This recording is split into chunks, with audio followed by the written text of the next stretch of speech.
Tudo bom, pessoal? Continuando nossa revisão, vamos lá para o assunto chamado de hidrostática. Assunto bacana, onde a gente vai trabalhar com os fluidos, líquidos ou gases em equilíbrio. Tá legal? Por isso chamamos de hidrostática, tá? Bom, nessa parte de hidrostática, galera, é importante começarmos a discutir a partir do conceito de densidade. Quando eu falo em densidade, na tua prova, vai aparecer lá a densidade de um corpo.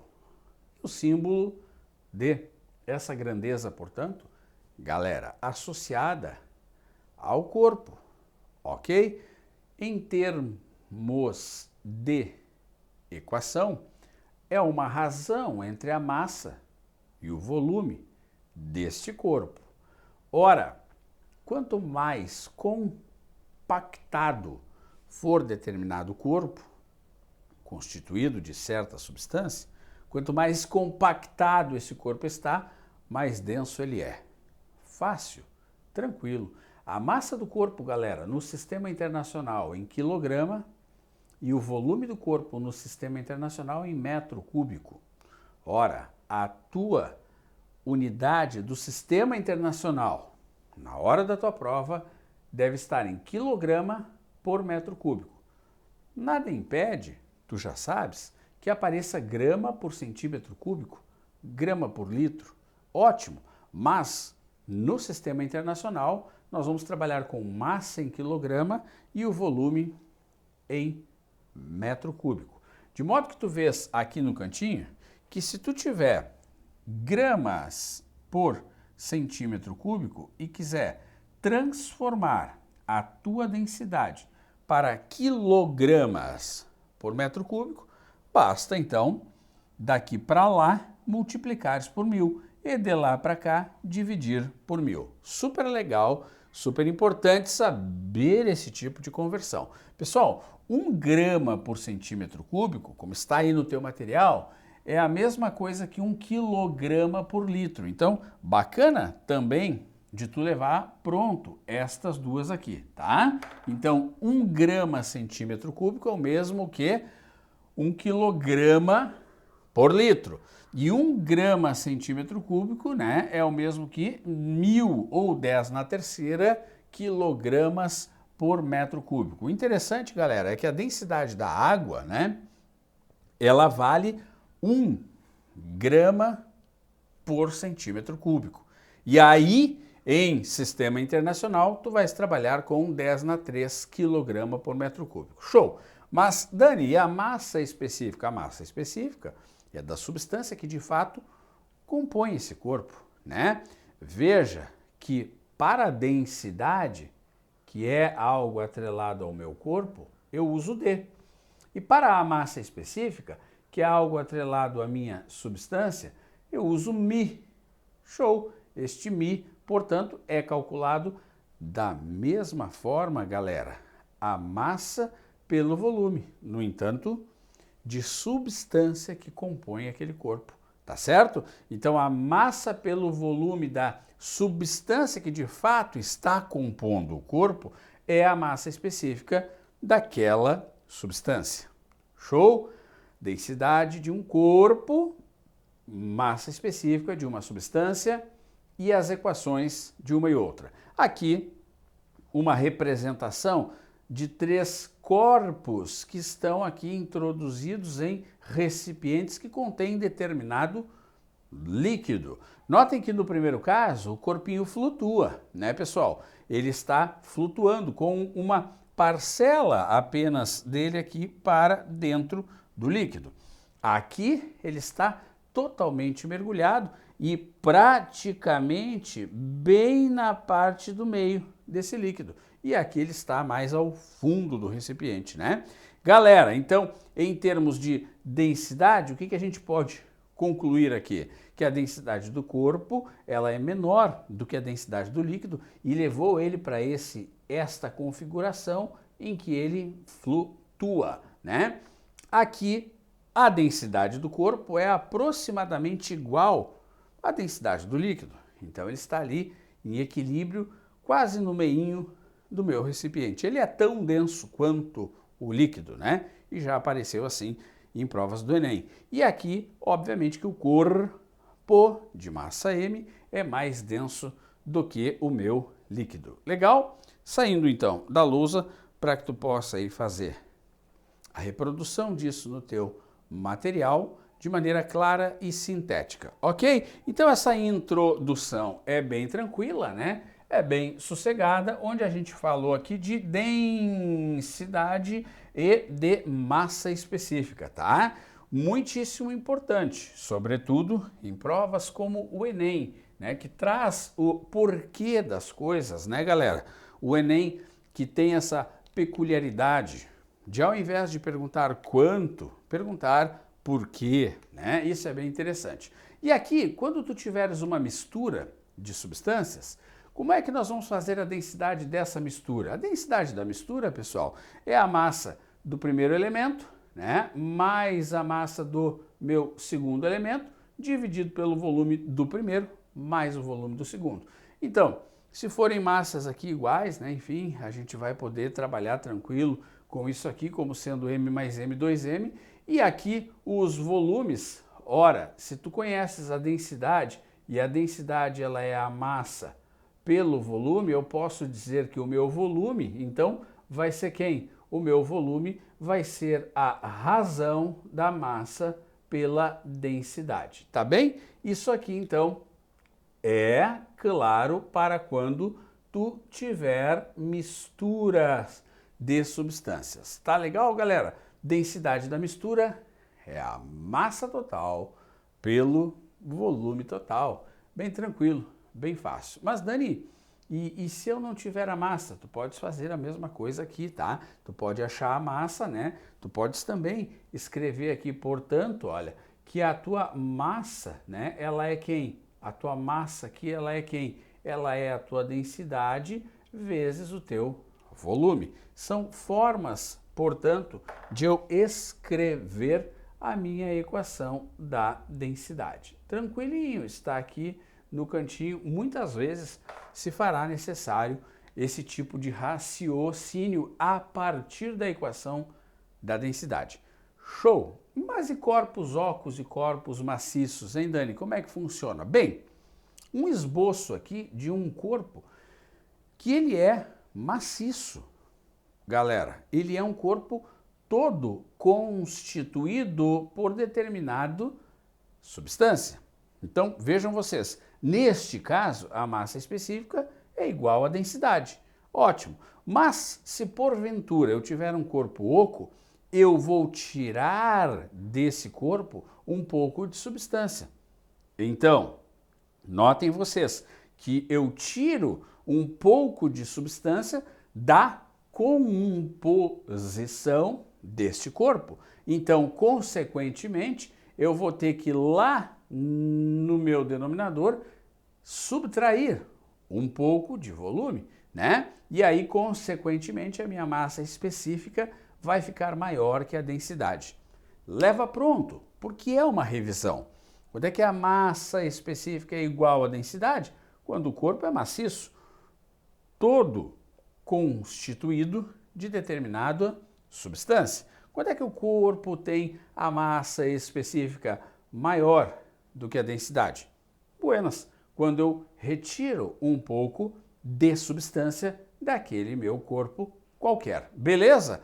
Tranquilo, isso é para tu levar pronto. Eu saio aqui para que tu possa anotar aquelas relações lá de densidade e de massa específica. Tá bom, pessoal? Tá tranquilo, né? Que ótimo, então. Muito bem.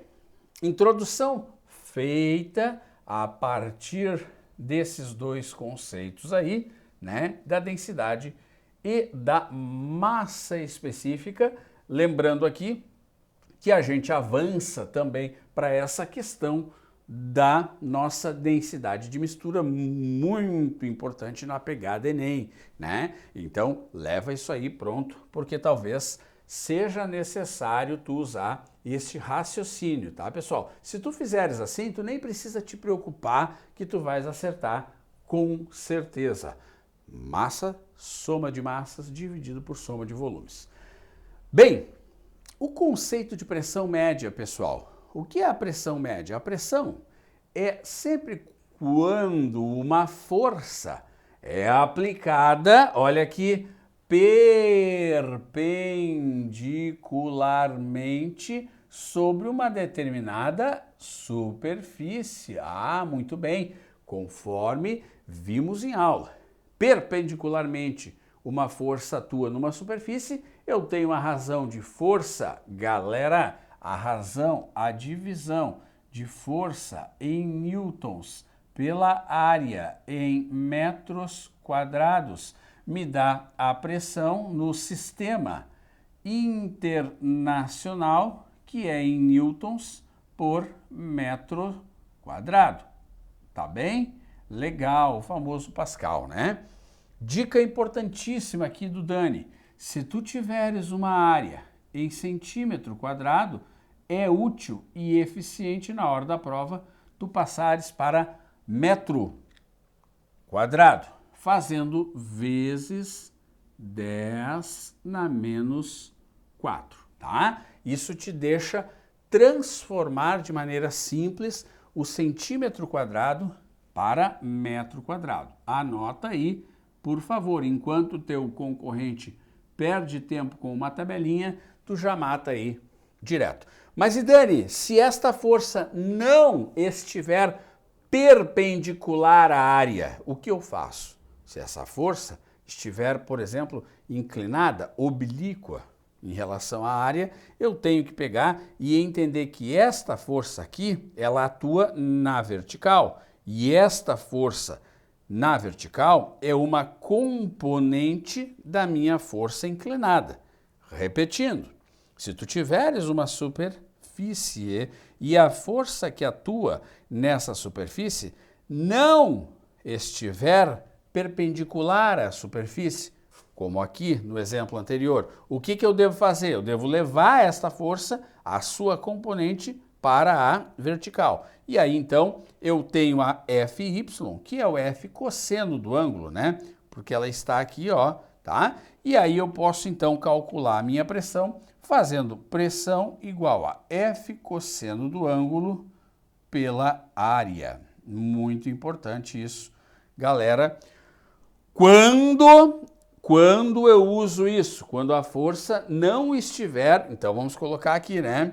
Ó, força, anota aí, força oblíqua, né? Quando eu tiver uma força oblíqua à superfície, eu vou usar, portanto, esta relação aqui para achar a minha pressão. Tudo bem, galerinha? Tudo tranquilo? Legal. Mas e Dani, se eu não tiver a força, aí vale aqui tu anotar que a tua pressão, que é um P minúsculo, pode ser calculada por massa vezes gravidade dividido pela área. Tá legal, galera? Então, aqui mais uma dica, portanto, de pressão média para tu levar pronto. Massa vezes gravidade nada mais é do que a nossa própria força peso, não é verdade? Tu sabe muito bem que isso é a nossa força peso. Legal! Olha o exemplo aqui, o rapaz querendo pregar um pino de boliche na parede e querendo pregar um prego na parede. Evidentemente, isso tu deve saber, que quanto menor a área, né, que faz contato com a superfície, maior será a tua pressão. Muito bem, isso é bem importante, né, gurizada, tá?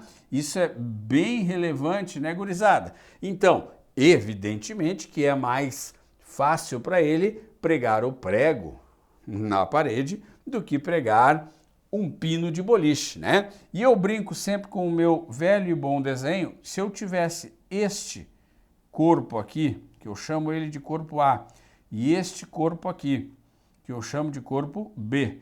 E se eu disser para ti que a massa do A é igual a massa do B, notem vocês, a força-peso, que esse cara, força-peso, P maiúsculo, flechinha em cima, que esse A aplica no chão, é igual a força-peso que este B aplica no chão. Notem vocês, no entanto, as forças peso são iguais porque as massas são iguais. Mas, galera, a área do meu corpo A, ela é menor do que a área do meu corpo B. Então, a pressão de A é maior no solo do que a pressão de B. Agora, super importante, não esquece, asterisco, tá? A peso do corpo A é igual a peso do corpo B. Por quê? Porque as massas aqui eu disse que são iguais. Tá legal? Muito bem, deixa eu só voltar aqui para a gente entender e finalizar isso aqui de maneira clara. Fechou aqui, tá? Estamos com a tela de volta. Legal, então? Lembra, se as massas são iguais, né? As forças são iguais. E tem um outro exemplo bacana também, que é o exemplo, galera, né, do lápis aqui, né? Se eu pegar, por exemplo, este lápis, né? Este lápis e colocar o meu indicador nesta ponta que é mais aguda, né? É uma ponta mais aguda, e o meu polegar na parte aqui que não é tão pontiagudo, né? Notem, a força lá no meu indicador será igual à força aqui no meu polegar. No entanto, como a área aqui é menor, a pressão no indicador será maior do que a pressão no meu polegar. Tudo bem? Tudo certo? Que tranquilidade, tá? Eu saio da lousa aí para tu fazeres as devidas anotações. Muito bem. Certo, galera? Vamos lá, então? Ótimo. E agora, apagamos aqui o conceito de pressão, e esta pressão, então, tens de levar para a tua prova, para o teu vestibular, essas relações que eu te coloquei aqui, e muito importante, né, galera? Muito importante, muitíssimo importante, esta questão de ela estar aqui, ó, oblíqua, atuando oblíqua, né? Onde se estiver não perpendicular, eu devo fazer com que ela passe a atuar com a sua componente vertical, que é a F cosseno do ângulo. Beleza? Tudo certo aí, então? Essa, portanto, meus amigos, é a pressão média, tá? Que geralmente ele vai cobrar de ti aí em sólidos também, né? Bem, e adiante, agora sim, o teorema de Stevin. O teorema de Stevin é interessantíssimo. Ele nos faz pensar o quê? Imaginem vocês um recipiente, uma espécie de tonel, contendo um certo volume de água. E eu vou, pessoal, marcar 2 pontos aqui no interior deste líquido. Então, o meu ponto A e o meu ponto B. Ora, é nítido e fácil de tu enxergares que existe, devido à profundidade do A, uma pressão sobre ele. E esta profundidade, galera, é em relação à superfície livre do líquido. Então, lá no ponto A, como ele está no interior do líquido, a uma certa profundidade, existe sobre ele uma pressão exercida pelo líquido. E lá no ponto B, a mesma coisa, né? Ele está também num ponto que está a uma certa altura da superfície livre do líquido. Então é fato, gurizada, que sobre o ponto B existe uma pressão hidrostática. E claro que eu, obviamente, entendo que há uma diferença de pressão entre esses 2 pontos, né, devido a essa diferença de profundidade. Detalhe, tu cuida sempre em relação à superfície livre do líquido. Aí, galera, o Stevin disse que a diferença de pressão entre esses dois pontos, porque eles estão a profundidades diferentes em relação à superfície livre do líquido, é diretamente proporcional ao quê? Ao que chamamos de, pinta com o Dani, desnível vertical entre os pontos, galera. Cuidado com isso, é um desnível vertical, de modo que a gente pode enunciar esse teorema a partir de ΔP, variação de pressão, é densidade, gravidade, variação de altura. E óbvio que pontos que estão no mesmo nível, como esses aqui, vão suportar a mesma pressão. Eu fiz um desenho para ti de um recipiente contendo um líquido e A, B e C no interior do líquido, né, estando a mesma profundidade, galera. Essa seria a minha altura de A, esta seria a minha altura de B e esta seria a minha altura de C. Ora, vejam vocês que a profundidade do ponto em relação à superfície livre do líquido, e eu vou escrever até, né, pessoal, o nome disso aqui lá na tua prova, ele chama isso aqui de superfície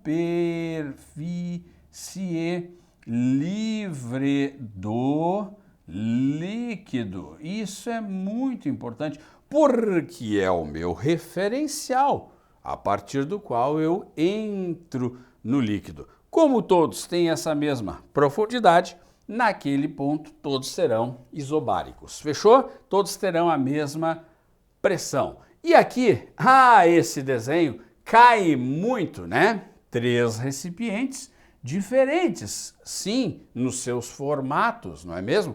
E diferentes, sim, nos seus volumes, né? Tem sobre eles o quê? A pressão do ar atuando lá em cima. Opa! Então quer dizer que essa pressão, Dani, é a pressão do ar? É, que atua igualmente em todos eles, não é mesmo? Nota, galera, como aqui é o mesmo líquido, deixa o Dani anotar aqui para ti, é o mesmo líquido, isso ele vai te dizer na prova, tá?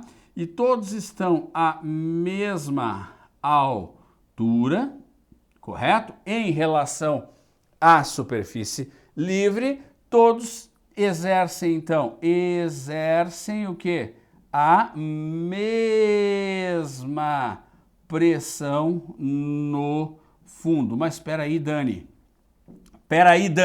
Tu não disse que a pressão depende da área? Mas aqui eu estou falando da pressão que os líquidos exercem aonde? No fundo. E essa pressão depende de quem, galera? Se é o mesmo líquido, todos têm o que? Anota com o Dani, a mesma massa específica, né? Se todos têm a mesma altura e todos estão no mesmo local, todos exercem, lembra com o Dani aqui, a mesma pressão hidrostática, que é a massa específica, a gravidade e a altura. Então, cuidado, pressão exercida por um líquido no fundo do recipiente, a pressão exercida pelo líquido 1 no fundo do recipiente é igual à pressão exercida pelo líquido 2 no fundo do recipiente, que é igual à pressão exercida pelo líquido 3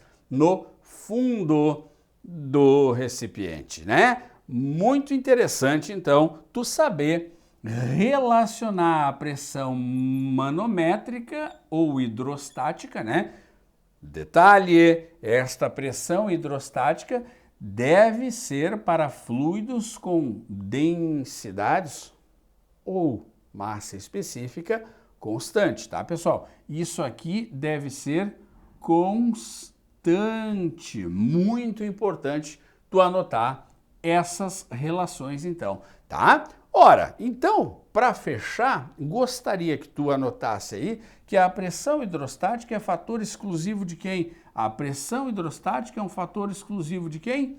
Muito bem, da altura da coluna, tá? Isso aqui a gente chama de altura da coluna. Muito bem, como tu já viu em várias provas, né? Por exemplo, ele quer instalar uma caixa d'água e ele coloca alguns canos que levam desta caixa d'água até a torneira.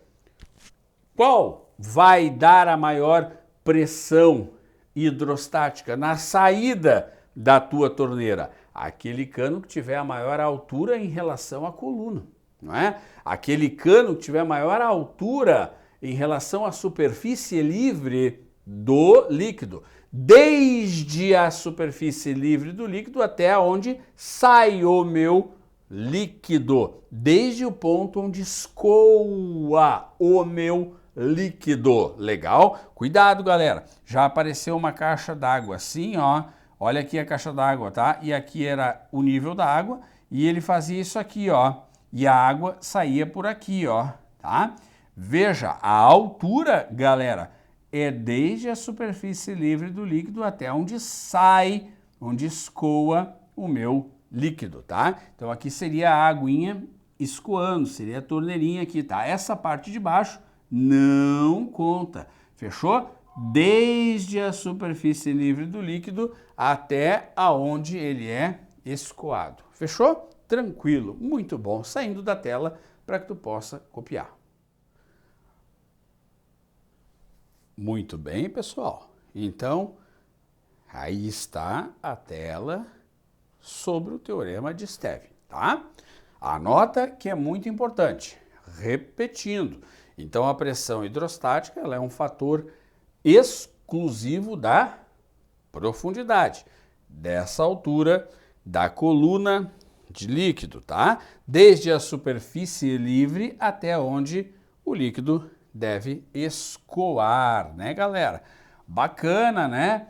Essa parte do escoamento, onde sai o líquido, é extremamente importante, até porque ele sai com uma certa velocidade lá naquele ponto, né? Que é raiz quadrada, né? Que tu pode encontrar lá, raiz quadrada, através da equação de Torricelli, né? De 2GH, tá? Muito bem, muito tranquilo. Então, essa nossa primeira parte aqui de hidrostática. E agora? Ora, ainda pegando aquele nosso velho e bom tonel que continha água, eu quero te falar que existe a pressão do ar, caso este tonel esteja evidentemente aberto. Tu concorda comigo, né? A pressão atmosférica, que é a pressão que a camada de ar exerce sobre nós, né? Ela está ali atuando sobre este líquido. Ora, consequentemente nesse ponto, pessoal, eu vou ter, além da pressão hidrostática, que eu já te mostrei agora há pouco, eu vou ter também a pressão do ar, a pressão atmosférica. Diga-se de passagem, pressão atmosférica que diminui à medida em que eu aumento a minha altitude em relação ao nível do mar, lembra? Então, se eu estou no nível do mar, eu tenho uma coluna de ar sobre mim. Se eu subo um pouco, diminui a coluna de ar. Se eu subo mais um pouco em relação ao nível do mar, a coluna de ar fica menor ainda. Então, a pressão atmosférica, né, que muitas provas, inclusive, chamam de PO ou simplesmente de PATM, né, galera? Ela diminui com o aumento da altitude.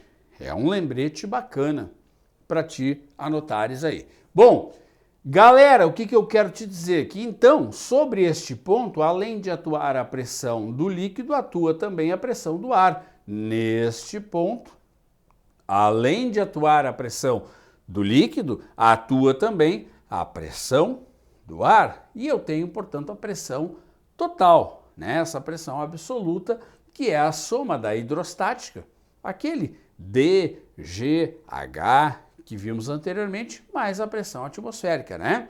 E esta pressão atmosférica, galera, ela tem no nível do mar um valor, olha aqui, ó, 1 vezes 10 na 5 newtons por metro quadrado, que é o mesmo que 1 vezes 10 na 5 Pascal, né, que simboliza o meu 1 ATM. Tá legal?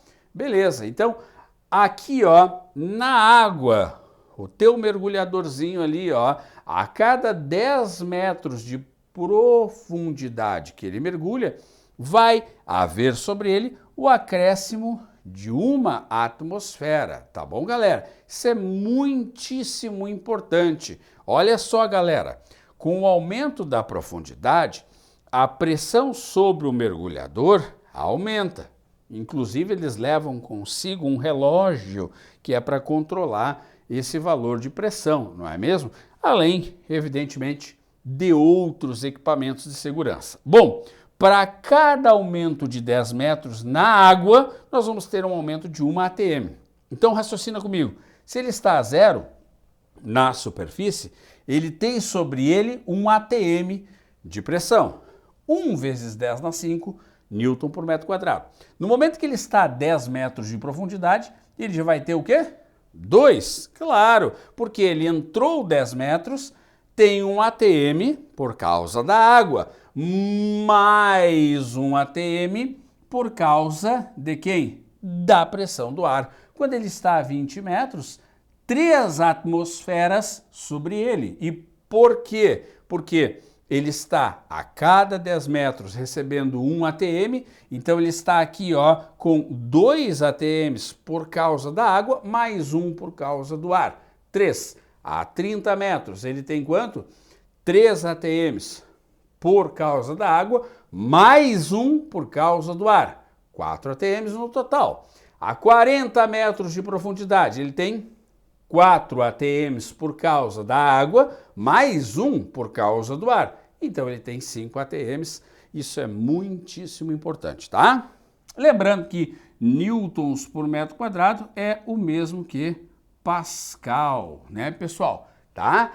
É o mesmo que Pascal, vamos colocar aqui, tá? Que isso aqui pode aparecer lá na tua prova e tu não pode errar. Tranquilo, então? Esta é a pressão absoluta. Anota aí, tá? Leva pronto.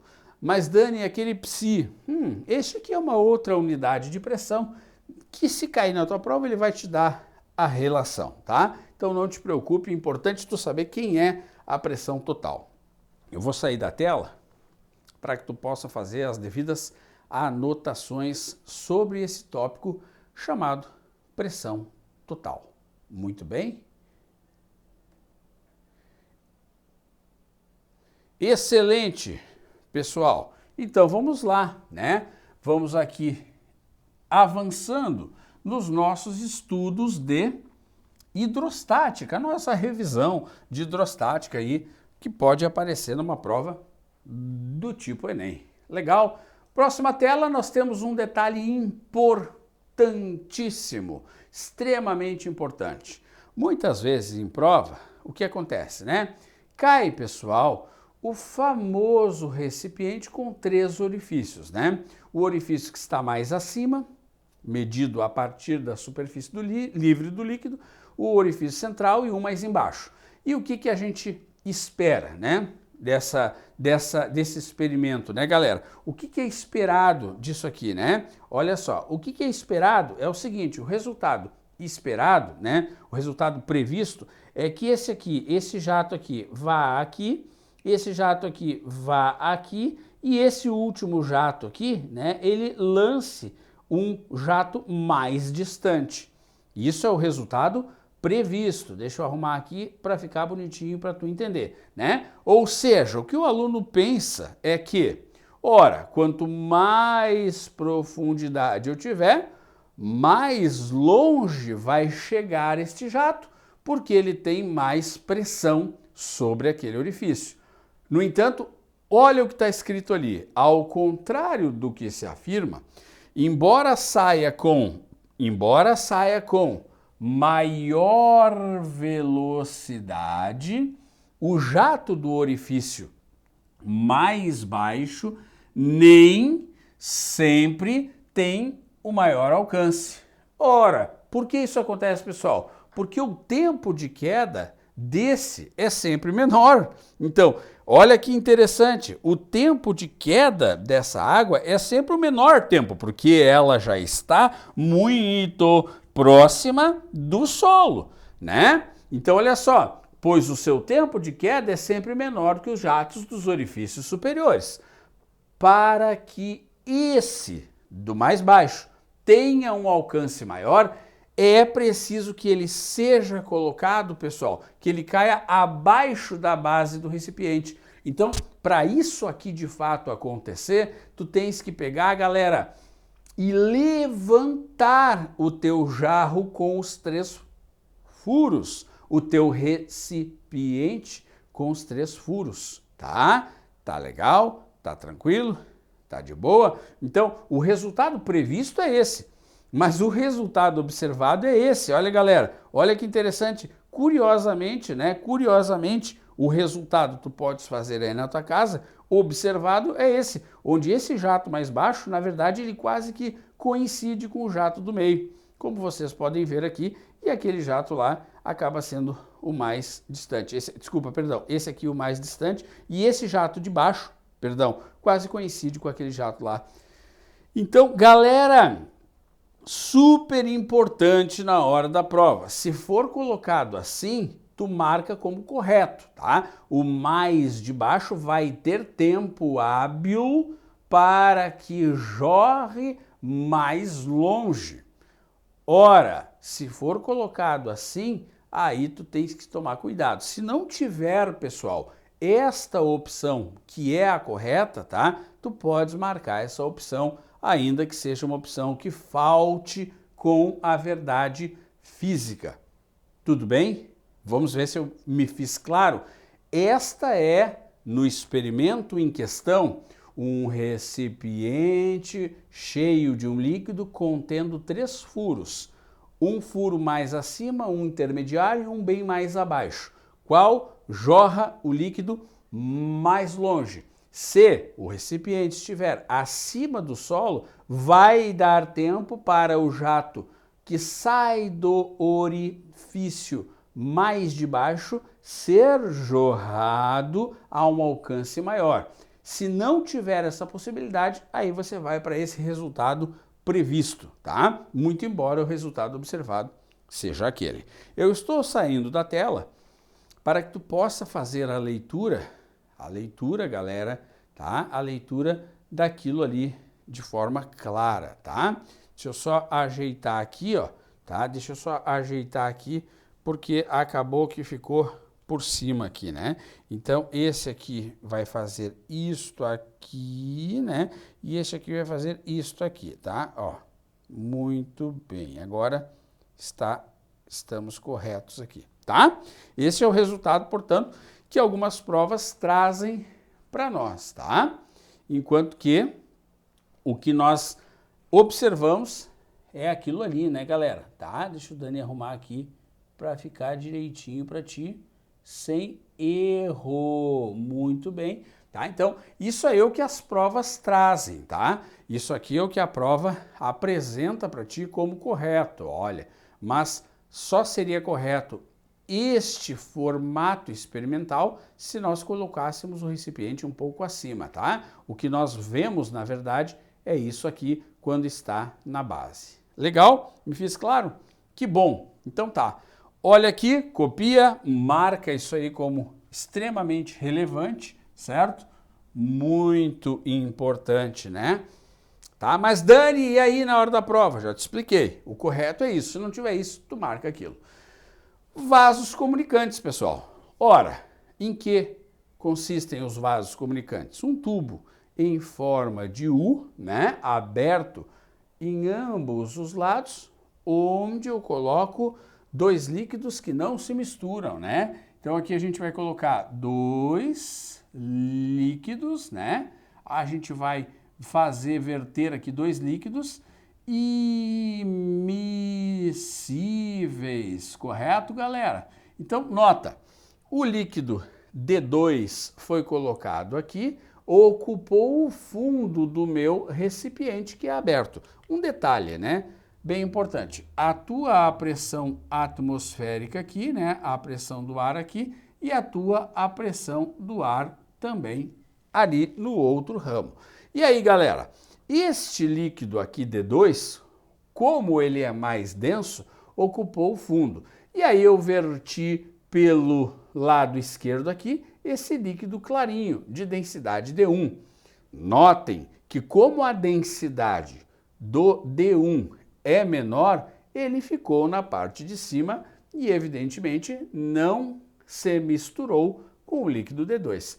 Meus amigos, super importante, na hora que tu vires vaso comunicante na tua prova, é importante tu achar aqui, ó, esta linha que é a minha interface. Olha aqui, ó, esta linha que eu chamo de interface entre os líquidos, pessoal, é muito importante. Por quê? Porque a partir dela é que eu vou desde a interface até a superfície livre do meu líquido 2 achar a altura 2. E desde ela, a linha interface, até a superfície livre do meu 1 achar a altura 1. Então é super importante, caso a prova não te dê a linha interface, que tu localize essa linha interface. Por quê, professor? Porque é a partir dela que eu vou até a superfície livre do líquido para poder então achar as alturas destes líquidos em relação à interface. Ok? Beleza, Dani, é só fazer um risco onde eles se encontram, dali para cima a altura do 2, dali para cima a altura do 1. Neste caso, tu poderia chamar este de 2 e aquele de 1. Isso é irrelevante. Acontece que, pessoal, observa comigo, o líquido menos denso, observa aqui com o Dani, ó, o líquido que tem densidade menor, olha aqui, ele vai ter uma altura maior a fim de manter a igualdade. O líquido D2, que é mais denso, vai ter uma altura menor. Então, isso aqui, D1H1 igual a D2H2, que é a equação dos vasos comunicantes, pessoal, vai servir quando tu tens a pressão de um lado igual à pressão do outro, igualamos estas pressões bem aqui na linha isobárica, correto?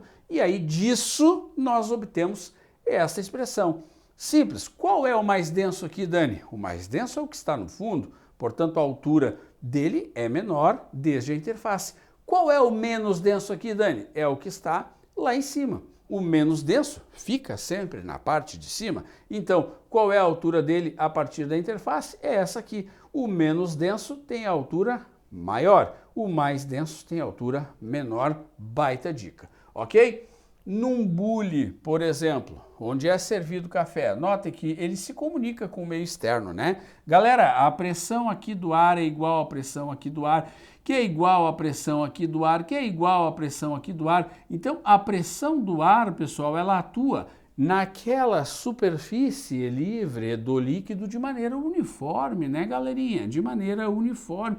Então, notem que por mais que eu vire o bule para servir um chá ou um café, essa altura vai ser sempre a mesma a partir dessa linha referencial, tá bom? Bem legal essa história do bule aqui, já caiu em provas se este caninho aqui do bule teria uma altura maior ou se a parte de dentro teria uma altura maior. Não, claro que não. A pressão do ar ela está igualmente distribuída e sendo exercida sobre a superfície livre do líquido. Mesma coisa aqui, né? No vaso sanitário já caiu em prova também, né, pessoal? Onde nós temos ali o vaso sanitário, né? aquele recipiente que tem água que se comunica aqui com um sifão, que é uma espécie de cano, né, que faz essa curva ali. Notem, pessoal, que o recipiente do vaso em si e a comunicação com o sifão, eles estão à mesma, olha aqui, à mesma altura, justamente pelo que eu te expliquei agora há pouco ali, né, na questão do bule. Sossegado? Bacana! Vasos comunicantes na tela para o aluno fazer a análise e reprodução no seu caderno. Ok, é legal, galera, porque isso é uma revisão, né, de hidrostática. E essas revisões são importantes para a gente retomar, evidentemente, de maneira mais prática, né, de maneira mais inteligente e de maneira mais efetiva, todos esses conceitos aqui que a gente já viu anteriormente no nosso grupo de estudos. Fechou? O velho e bom princípio de Pascal, galera, esse é importante, tá? O princípio de Pascal, né, que vai falar de um dispositivo que a gente já estudou, chamado, né, como é que é mesmo? A prensa hidráulica, correto? Vamos colocar aqui, ó, a prensa hidráulica, né? Ou, se tu quiser também, o elevador hidráulico, aqueles que tem também em ônibus, né? O elevador hidráulico que eleva o cadeirante até aquela parte superior do ônibus, né? Tá? Ou também em algumas provas, o macaco hidráulico, né? Por que não? O macaco hidráulico usado em postos de gasolina, tá? O importante, galera, é tu saber que esse dispositivo, prensa hidráulica, ele é um aumentador, como a gente já viu, já anotou, né? Ele é um aumentador de força. Isso aqui é muito especial, hein? Ele é um dispositivo que serve e tem a finalidade de aumentar a força aplicada onde? Olha aqui, tu tens aqui um sistema, ó, que é tipo um tubo em forma de U. Perfeito? Mas esse tubo em forma de U tem um êmbolo menor, um êmbolo maior, uma espécie de tampa, né? Onde este êmbolo menor e este êmbolo maior são móveis, né? Aqui ele chamou o êmbolo menor de área 2. Não teria problema chamar de área 1. Ele tem uma área. Diga-se de passagem, essa área do êmbolo, né? É bem importante de a gente falar aqui, ó, a área do êmbolo, gurizada, ela é circular, ela é uma área circular, então ela vai ser calculada na tua prova com π vezes essa que é o raio, né, ao quadrado, tá? Isso aqui é bem legal de tu lembrar sobre a área do êmbolo, essa distânciazinha desde o centro até a periferia, chamada de raio. Então, galera, essa montagem é simples. Nós temos aqui um tubo em forma de U, grande, né? Onde eu tenho uma tampa menor, êmbolo menor, uma tampa maior, êmbolo maior. Ambas móveis, correto? Então, se eu aplico sobre a área menor uma força, né? Que eu vou chamar de F2, né? Eu vou ter esta força lá no meu êmbolo maior como sendo uma F1, conforme a nomenclatura aqui, tá, galera? Aqui está assim chamado. Podia ser, o que é mais comum é ele chamar o menor de 1 e o maior de 2, mas isso não é problema para ti, legal? Agora, cuida! Quando eu aplico uma força nesta área, eu estou aplicando uma força na área. Tu lembras do início da nossa aula? Força sobre área é uma pressão. Uma pressão. Então, o acréscimo de pressão. Anota aí. O acréscimo de pressão aplicado em um ponto de um fluido, porque aqui dentro o que que tem, pessoal? Tem um fluido, né? Provavelmente um líquido incompressível, tá? Incompressível. Então ele é um líquido que não tem facilidade para comprimir, incompreensível, ele é difícil de comprimir. E esse acréscimo de pressão, porque, repito, é uma força sobre uma área, por isso é um acréscimo de pressão, ele se transmite a todos os pontos do fluido, não é verdade? E aí eu consigo ter essa força levantando uma massa muito maior e uma força muito maior no êmbolo maior. Por isso que eu disse para ti que toda a prensa hidráulica é um aumentador de força, tá? Toda a prensa hidráulica tem esse objetivo aqui. Fechado? Então, olha só. Olha o que está dizendo aqui. A pressão aplicada em um ponto, eu disse o quê? A pressão aplicada em um ponto é igualmente transmitida a todos os pontos do fluido. Então, tu pode colocar aqui, ó, que a variação de pressão em 1 é igual à variação de pressão em 2. E aí eu chego numa equação, força 1 na área 1 igual a força 2 na área 2, tá? Ora, se este êmbolo menor, galerinha, ele for deslocado para cá, olha só aqui, ó, ele se deslocou aqui para baixo, tá? Ele percorreu aqui para baixo, olha só, ele desceu aqui uma distânciazinha que eu vou chamar de D2. Esse êmbolo maior aqui, o que vai acontecer com ele? Ele vai lá para cima. Olha aqui eu desenhando ele lá em cima, ó, galera. Tá vendo eu desenhando ele lá em cima? Então ele deslocou aqui uma distância D2. Ah, mas que interessante, né? Muito interessante. Deixa eu fazer esse aqui, ó. A gente vai fazer aqui um pouquinho mais para baixo ele aqui para poder te mostrar, tá? Um pouquinho mais para baixo. Então, nota só, esse aqui, ó, vai subir muito pouquinho, galera, tá? Muito pouquinho em relação ao outro que está descendo ali, tá? Então, olha só, deixa eu te colocar aqui, ó, ele sobe um D2 bem pequenino, olha aqui, D2, tá? De modo que eu ganho em força, não é verdade? Mas eu perco em deslocamento, né? Ora, eu ganho em força, mas eu perco em deslocamento, tá certo, galera? Eu ganho em força, mas perco em deslocamento.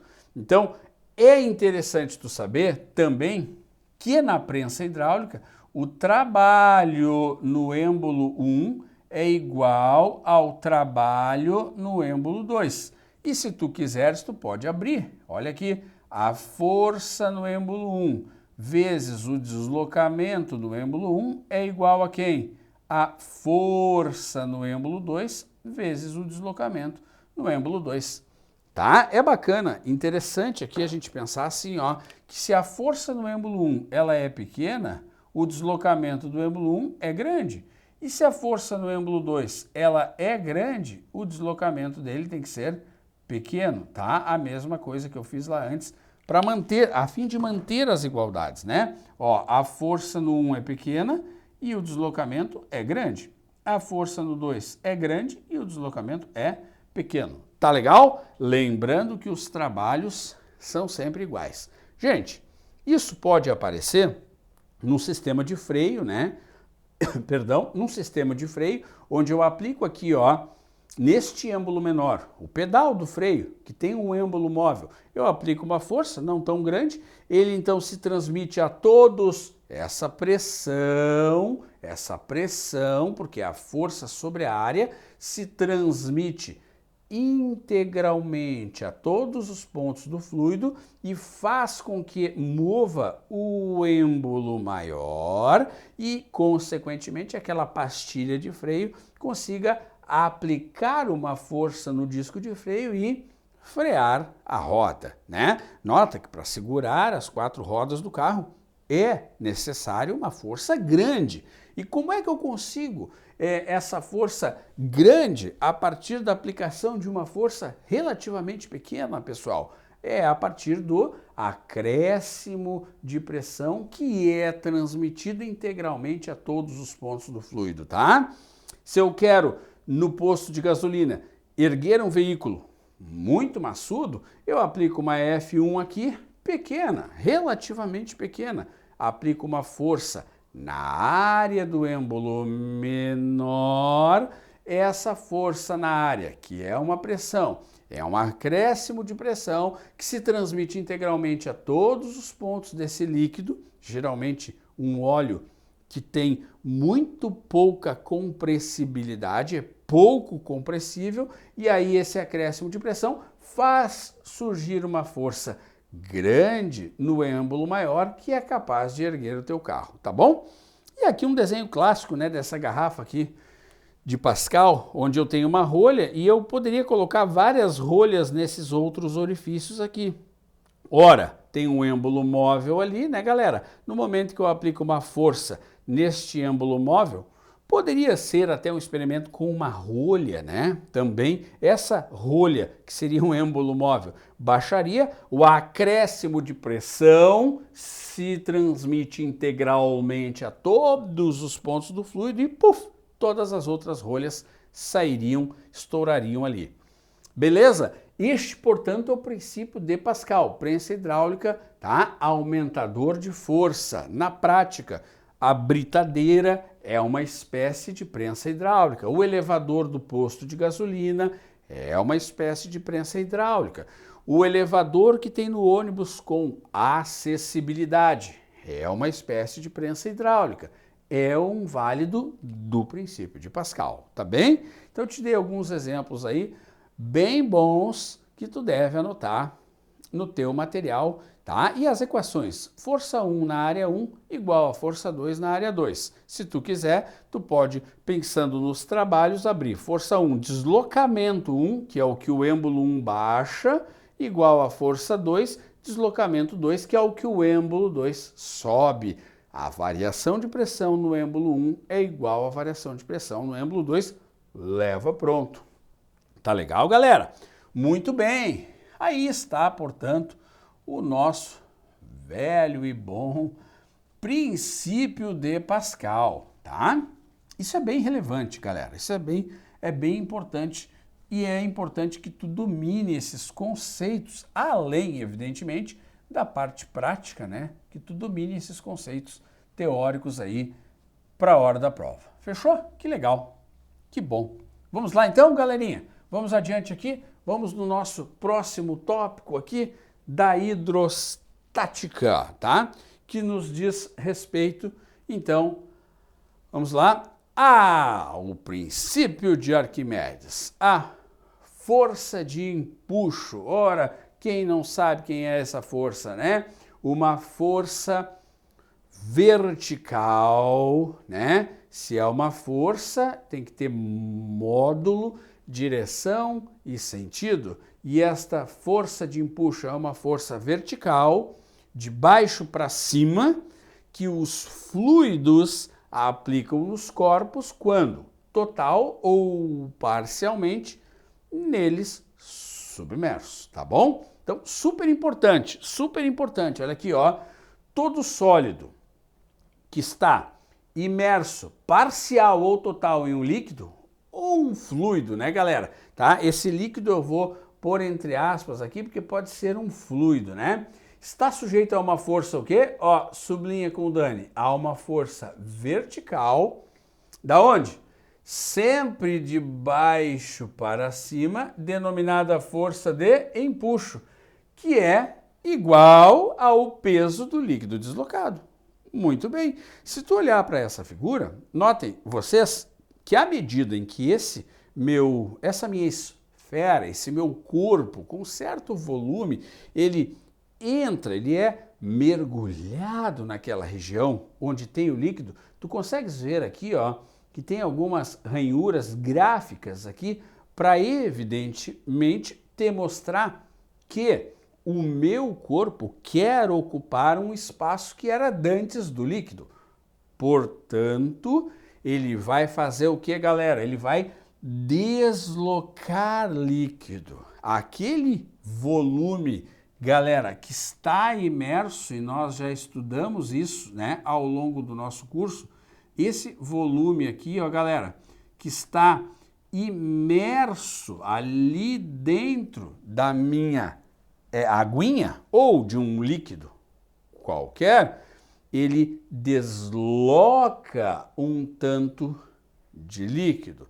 E é este volume que desloca líquido que faz com que então eu tenha o meu empuxo. O empuxo, pessoal, ele é igual ao peso do líquido deslocado. Isso é importantíssimo. O empuxo é igual. Se eu pegasse esse tanto de líquido que foi deslocado e medisse o peso, que é um produto, né, de massa vezes gravidade, se eu pegasse esse tanto de líquido deslocado e fizesse lá a massa vezes a gravidade, eu acharia um valor que é igual à força de empuxo. Então, o empuxo sempre vai contrapor o peso, galera. Lembra disso, o empuxo sempre está vertical para cima. Ora, tu já deves ter brincado com uma bola de vôlei, uma bola qualquer, né, dentro de uma piscina.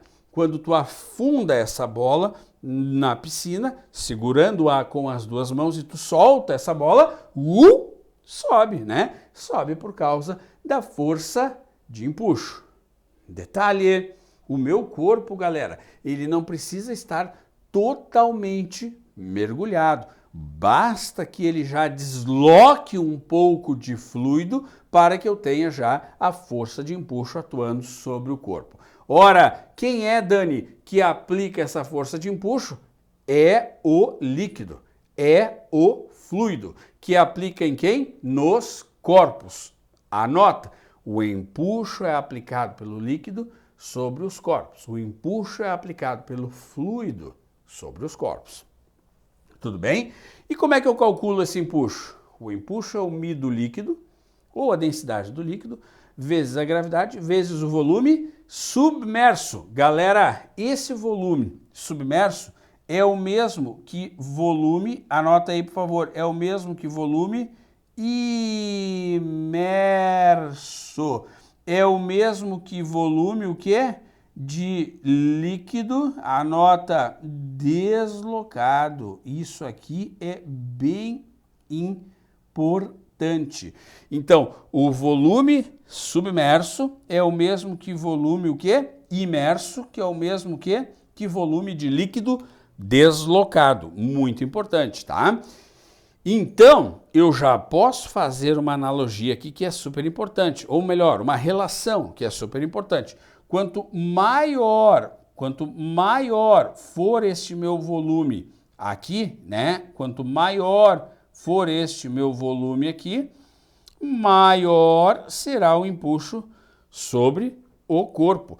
Isso é interessante, né? Porque até o mergulhador profissional, ele usa um colete inflável. E ele, quando está no fundo do mar, está com o colete esvaziado.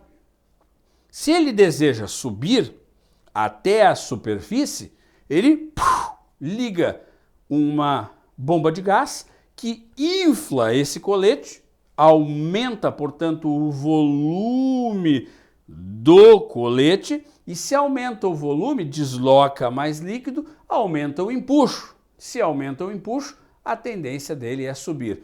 O mesmo faz o peixe, que tem a bexiga natatória. Quando ele está lá no fundo do mar, ele está com a bexiga vazia. Ele consegue encher aquela bexiga por um processo biológico e aumentar o seu volume. E esse peixe, quando aumenta o volume, ele tem mais líquido deslocado, ele tem sobre ele mais empuxo, que tende a fazê-lo subir com mais facilidade.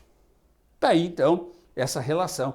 E é óbvio que eu quero que tu coloque aqui também que quanto maior a minha densidade do líquido, maior será o meu empuxo. Tá, galera? Olha aqui, então, quanto maior a minha densidade do líquido, tá? Deixa eu pegar essa aqui que está funcionando. Quanto maior a minha densidade do líquido, maior será o meu empuxo. Então, nota, o empuxo depende da densidade do corpo? Não, o empuxo não depende da densidade do corpo, o empuxo depende da densidade do líquido. O empuxo depende da densidade do líquido. O empuxo depende da densidade do fluido. O empuxo depende do volume imerso. Muito bem. E, obviamente, da gravidade local. Mas essa não muda. Então, aumentou o volume, vai sofrer mais empuxo, tendência a subir. Aumentou densidade do líquido, troquei o corpo de um recipiente para outro que seja maior densidade do líquido, mais ele vai ficar para fora. Ok? E aqui aquele velho caso, né? Se eu tenho um dinamômetro, que é um medidor de força, né, galera? Nota que aqui, ó, na situação fora do fluido, né, eu tenho o peso real desse cara. Então aqui o meu dinamômetro está marcando o meu peso, o que, gurizada? Real, tá? Deixa eu colocar aqui para ti, ó. Ele está marcando aqui, ó, o peso, o que? Real do meu corpo, tá bem? Agora, se eu coloco, por exemplo, esse dinamômetro na água, tá? Olha, aqui ele estava marcando, ó, não sei se tu enxerga aí, 6,3 newtons, né? E agora, quando eu coloco dentro da água, um detalhe, né? Aqui eu tenho a força de tensão no cabo, que é a leitura do dinamômetro, e aqui eu tenho a força do peso. Muito bem. Quando eu coloco na água esse corpo aqui, eu vou continuar tendo aqui, né, pessoal, para cima a minha tensão no cabo, eu vou ter aqui o peso do meu corpo, claro, mas eu tenho alguém aqui que atua para cima, que é a força de empuxo. Tu sabes muito bem que esse empuxo aqui tem uma função. Qual é a função do empuxo aqui, galera? É aliviar o peso.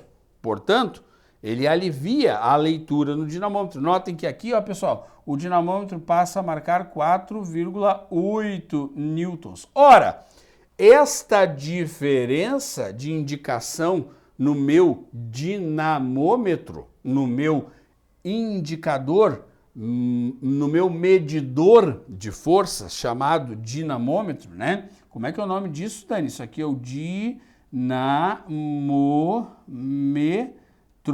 tá? É esse dispositivozinho aqui que mede força. Então, quando está dentro de um líquido, notem vocês, eu vou ter a força de empuxo aqui, ó, para cima, aliviando a leitura, diminuindo aquela leitura. Portanto, eu tenho lá o peso aparente, que é o peso real, galerinha, que não muda, hein? Esse peso real, galera, ele não muda, porque o peso, a propósito, depende de quem? Da massa e da gravidade. Não está mudando a massa da pedra. Não está mudando a gravidade do local. Mas, então, o meu peso real não muda. Deixa eu colocar aqui de novo para ti, ó. O peso real do meu corpo não altera. O que existe aqui, meus bons amigos, é um peso aparente, uma sensação de ficar mais leve porque está dentro da água e o empuxo ajuda. Por isso que é fácil de tu brincar com alguém dentro da água, tentando levantar essa pessoa, porque o empuxo está te ajudando. Já caiu no Enem. Dentro de uma piscina vazia, tinha uma escultura. E essa escultura era muito maçuda. Aí, os operários queriam retirar essa escultura de lá, mas não com tanto esforço. O que pensaram? Vamos encher de água.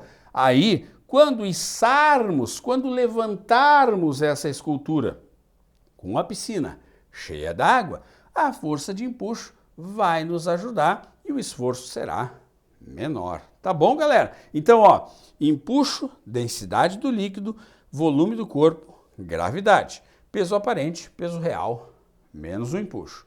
Saio da tela, porque isso é extremamente importante nas provas de Enem e vestibulares.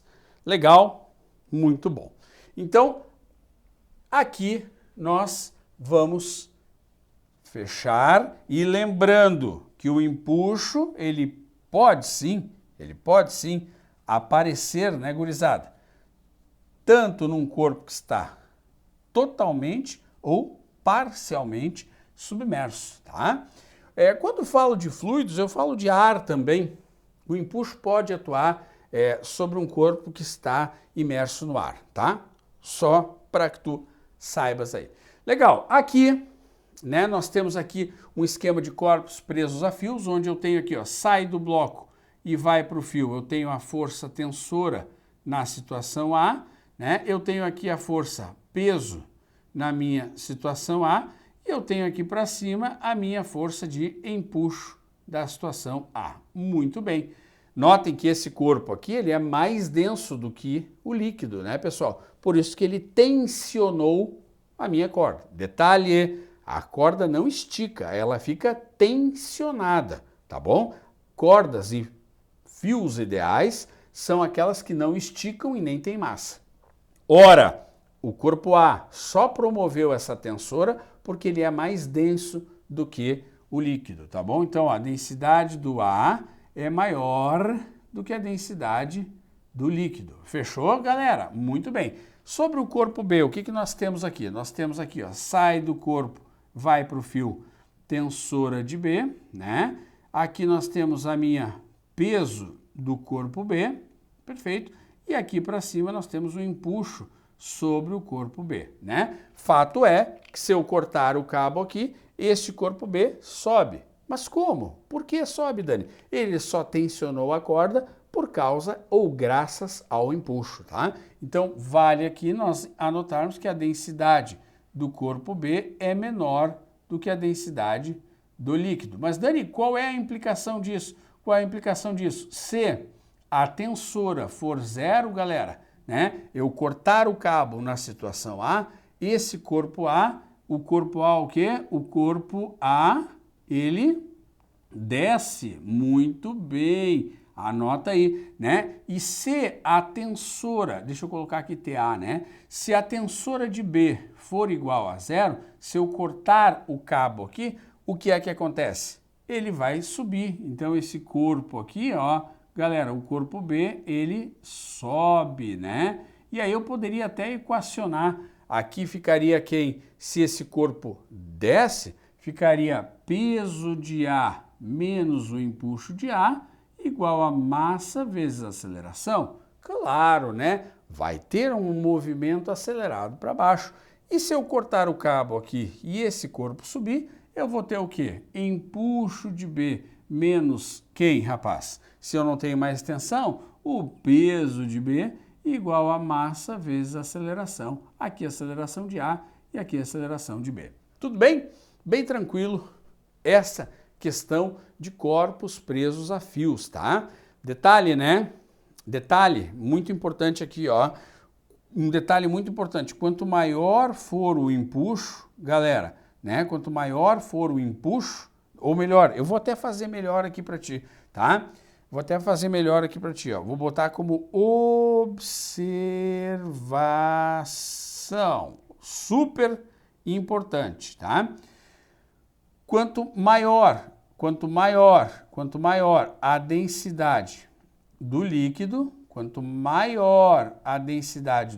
olha a flechinha para cima aqui, tá? Quanto maior a densidade do líquido, maior será o meu empuxo, tá bem? Maior será o meu empuxo e, consequentemente, menor será a minha força de tensão, porque o empuxo alivia a tensão, tá bem? Isso é muito importante. Olha só, quanto mais empuxo, a corda fica menos tensionada. Então, quanto maior a densidade do líquido, lembra, né? Se o empuxo ele é densidade do líquido, volume imerso vezes a gravidade, né? Quanto maior a densidade do líquido, maior o meu empuxo. Ótimo. Se é maior o empuxo, nessas situações, menor vai ser a força tensora, copia.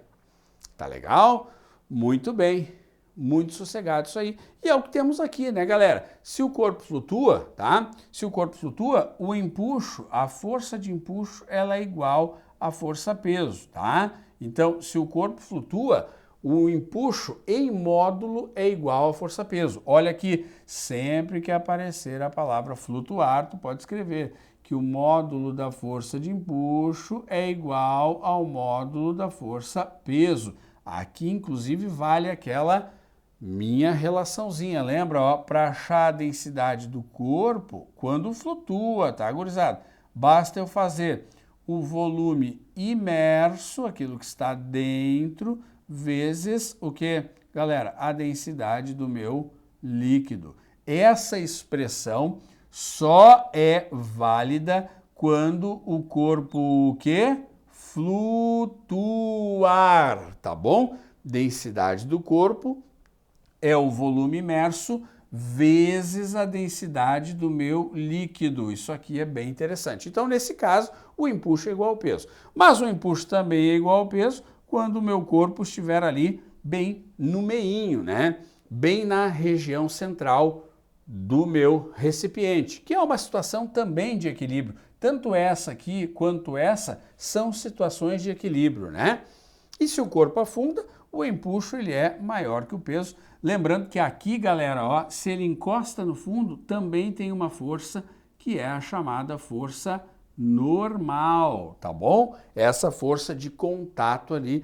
E, obviamente, no primeiro caso, a densidade do corpo é menor, no segundo é muito parecida, como já vimos lá no início da aula. E no terceiro caso, como o corpo foi para o fundo, né, galerinha? A densidade do corpo é muito maior que a densidade do líquido, tá? Só recapitulando aqui, se o corpo flutua, o módulo da força de empuxo é igual ao módulo da força-peso. Então, densidade do corpo é igual ao volume imerso vezes a minha densidade do líquido. Lembra que este volume imerso aqui, em algumas provas, ele chama de fração submersa. Muito cuidado, porque ele pode te dar esse volume aqui, que é o meu volume, gurizada, imerso, tá? E o que te importa é o que está dentro, que é o nosso volume imerso, tá? Então aqui ele pode te dizer um número, ele pode te dar uma fração, pode dizer, sei lá, vamos supor aqui ó, que eu tivesse 2 terços para fora, então quanto é que estaria para dentro? 1/3, por exemplo, tá? Isso aqui é um exemplo, só para te mostrar a diferença entre imerso e emerso. Tranquilo? De boa? Isso aqui então é uma situação especial para quando o corpo flutua, tá? Anota aí, por favor. Muito bem. Então, agora que tu já conheces essas questões de empuxo, vamos a um exemplo? Olha só, na figura abaixo estão representados 3 blocos A, B e C de mesmas dimensões, que estão em equilíbrio mecânico na água. Nota que o A está um pouquinho ali mergulhado, desloca pouco líquido, B já desloca bem mais líquido e o C está totalmente mergulhado, né?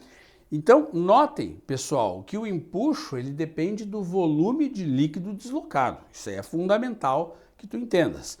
O volume de líquido deslocado aqui é menor que aqui, que é menor que aqui. Legal. Agora, olha aqui, os blocos A e B têm, respectivamente, 3/4, olha o A lá, e 1/4 dos volumes acima. Então, isso é relevante, muito relevante. O que está acima aqui, ó, galera, no A, o que está acima são 3/4. Portanto, aqui embaixo, né, que é o que nos importa, nós teremos quanto? 1/4. E o B tem 1/4 do volume acima. Então, aqui nós temos 1/4 para cima, correto? 1/4 para fora da água e, consequentemente, aqui para dentro nós teremos 3/4. E o meu C, ele está totalmente submerso. Considerando que o bloco C tem um peso P, olha bem, e os pesos de A e B valem quanto então? Lembra que o empuxo ele é igual ao peso do volume de líquido deslocado, beleza? Isso é bem importante.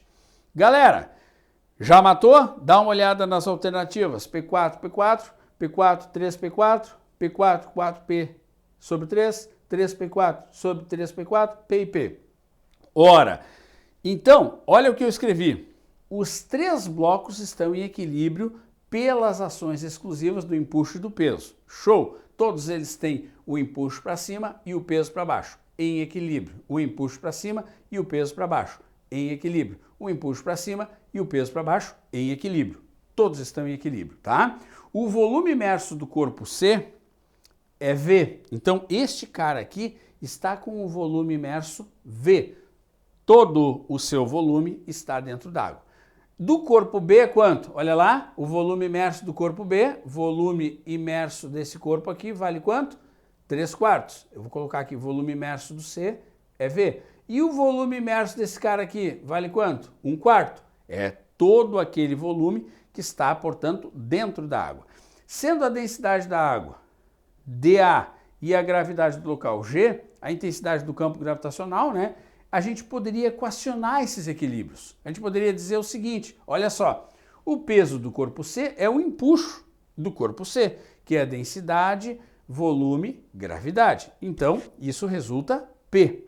Ora, ele está com P ali dentro do seu liquidinho. O peso do A, quem é? É o empuxo de A, que é a densidade de A, volume de A, gravidade. A densidade de A, dA, 1/4 de volume, gravidade. Então, fazendo a conta, fica dAVG sobre 4, que é nada mais nada menos do que, olha lá, se o peso é igual ao empuxo, o empuxo é igual ao peso. Então, eu troco esse dVG, né, galera? Eu troco esse dVG aqui, ó, por P. Eu troco esse dVG aqui por P. Então, eu tenho P/4. A mesma coisa o corpo B, olha lá, o corpo B, ele tem igual ao empuxo de B, porque ele está em equilíbrio.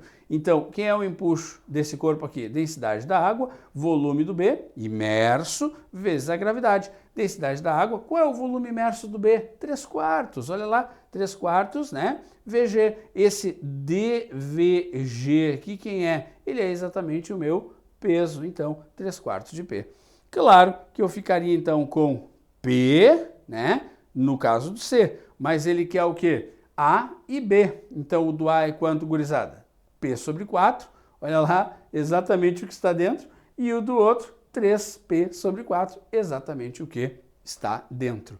Tranquilo? Aqui, claro, com uma pegada mais demonstrativa, mas te lembrando que se o empuxo é igual ao peso do volume do líquido deslocado, estamos combinados aqui. Beleza? Dá sempre a tua boa estudada, sempre aquela revisada boa, estrutura esses conceitos, dá uma olhada na parte teórica e nas fórmulas, que são importantes na hora de resolver. Beleza? Um abraço do Dani.